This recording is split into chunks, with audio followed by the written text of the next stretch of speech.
আমাদের বাসায় যে ফ্যান রয়েছে সেই ফ্যানের ভোল্টেজ হলো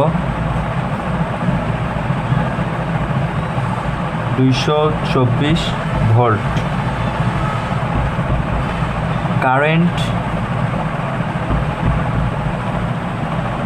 বা এটাকে আমরা আই দ্বারা প্রকাশ করি, এটা হচ্ছে 0.3 অ্যাম্পিয়ার। তাহলে ক্ষমতা হবে, আমরা জানি ক্ষমতা ইকুয়াল আইভি কস থিটা। এই কস থিটা হচ্ছে কারেন্ট ও ভোল্টেজের মধ্যবর্তী কোণের মান। এটা হচ্ছে পাওয়ার ফ্যাক্টর।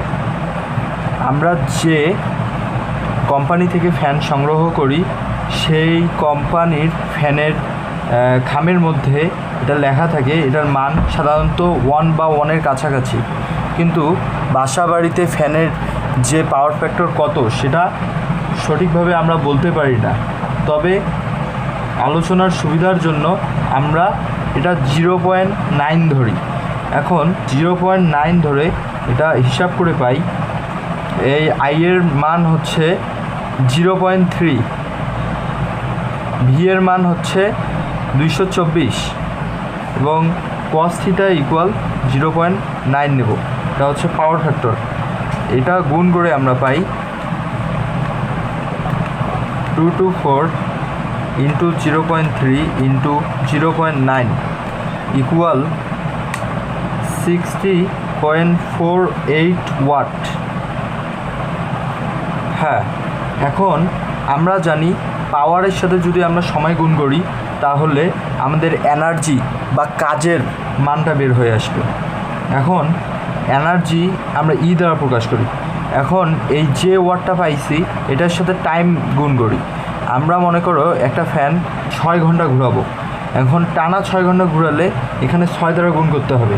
তাহলে প্রাপ্ত ক্ষমতা 60.48 ইন্টু 6 আওয়ার ইকুয়াল কত হলো?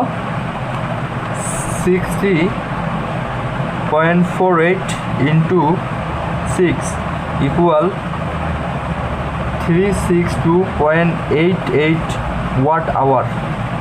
আমাদের দরকার বিদ্যুৎ বিল হিসাব করার জন্য কিলোওয়াট আওয়ার বা একে ইউনিট হিসাবে আমাদের হিসাব করতে হয়। তাই আমাদেরকে এটাকে 1000 দিয়ে ভাগ করতে হবে, 0.88 বাই 1000।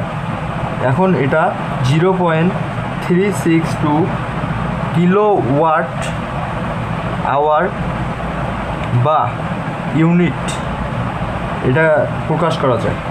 কারণ প্রতি ইউনিটের দাম যদি প্রতি ইউনিট এর দাম 5 টাকা হলে মোট বিল আসবে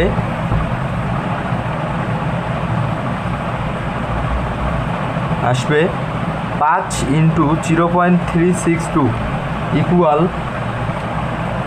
5 ইন্টু 0.362 ইকুয়াল 1.81 টাকা।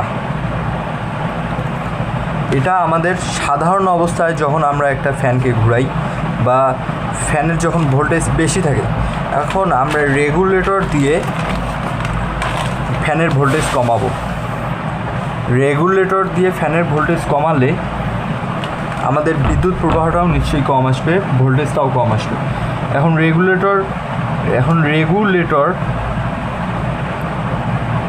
দিয়ে ভোল্টেজ কমানোর পর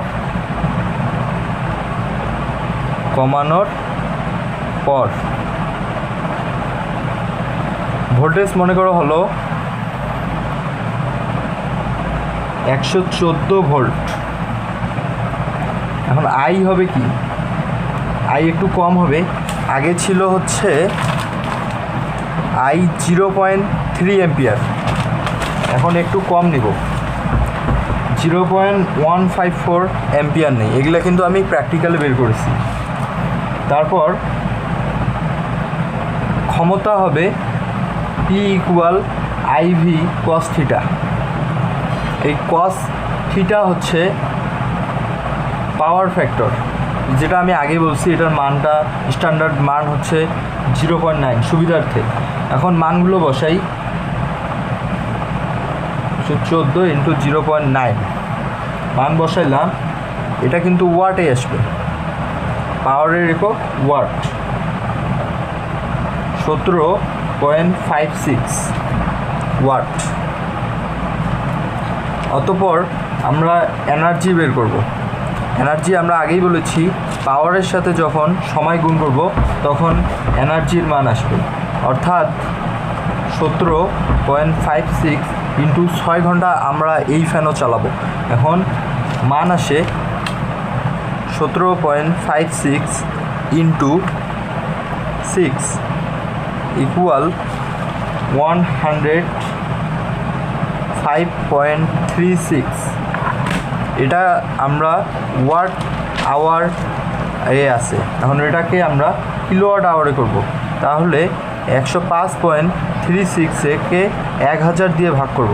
1000 দিয়ে ভাগ করলে এটা ইউনিটে চলে আসবে, এটার মান ইউনিটে চলে আসবে, অর্থাৎ 0.105 ইউনিট বা কিলোওয়াট বা কেডব্লিউ আওয়ার, কিলোওয়াট আওয়ার। এখন আবারও ওই বিদ্যুতের দাম তো কমবে না, বিদ্যুতের দাম যেটা পূর্বে ছিল সেটি থাকবে। এখন প্রতি ইউনিট বিদ্যুতের বিল 5 টাকা হলে মোট বিল আসবে